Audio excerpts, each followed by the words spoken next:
Hi, my name is Katalin Yager. My CRN is 20869, and I'm from Ogeechee Technical School.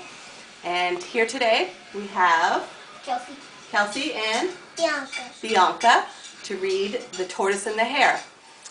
And this story is retold by Margot Lundell and is illustrated by John Ness. And this story has a very important lesson at the end of it, that if we take things steady and smooth and not run, we're going to get things done. Good. Okay, so let's start with the story then. The Tortoise and the Hare. Ooh.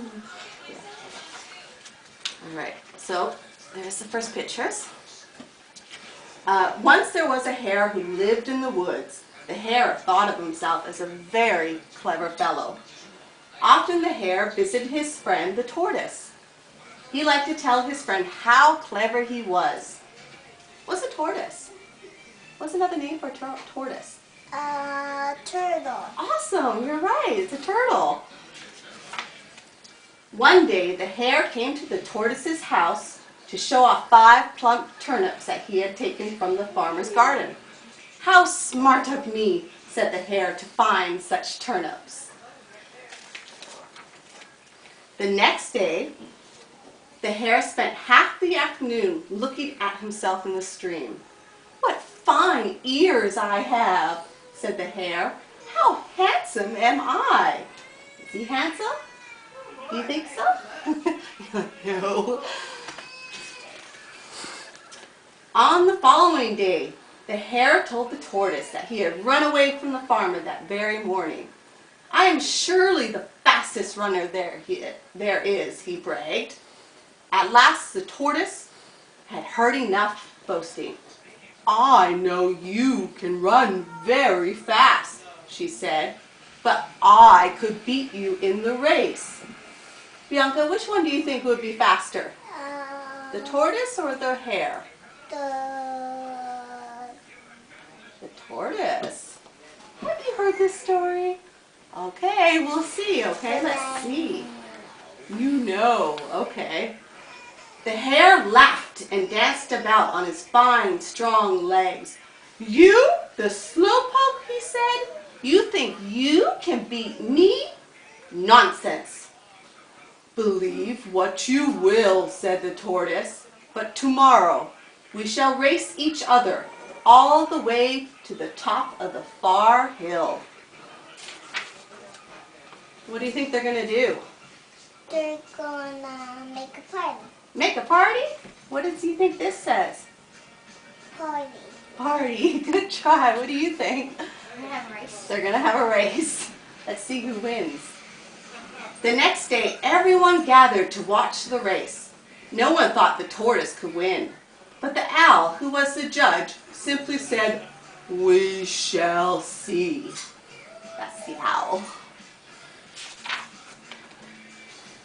"Go," said the owl, and the race was on. The tortoise plodded forward on his short, stubby legs. The hare leapt out in front. Before anyone could say "Jackrabbit," he was out of sight. See how fast he's going? I think she's lost it. The hare ran past flowering meadows and grassy fields. He sped by the apple orchard and on down the road. Just before he reached the finish line, the hare stopped. He stretched out in the warm sun behind a tall hedge to wait for the tortoise.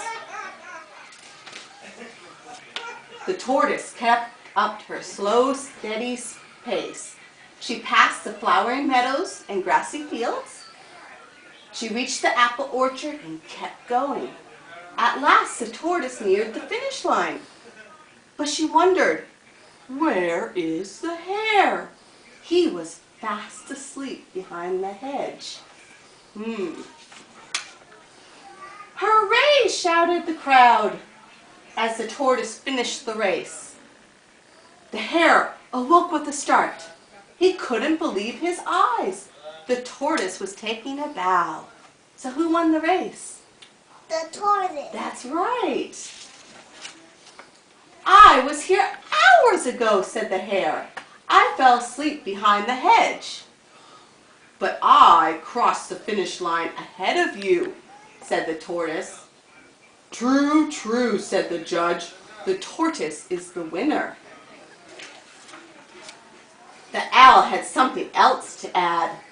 Slow and steady often wins the race, he said. And the tortoise and the hare agreed. Is that a good story? Yeah? What do you think is the lesson? What did you learn? What do you think? Tortoise win the finish line. Yeah, that's true. Wins the race. That's right. If you work hard at something, you're going to win the race, right? Yeah. And that's the end of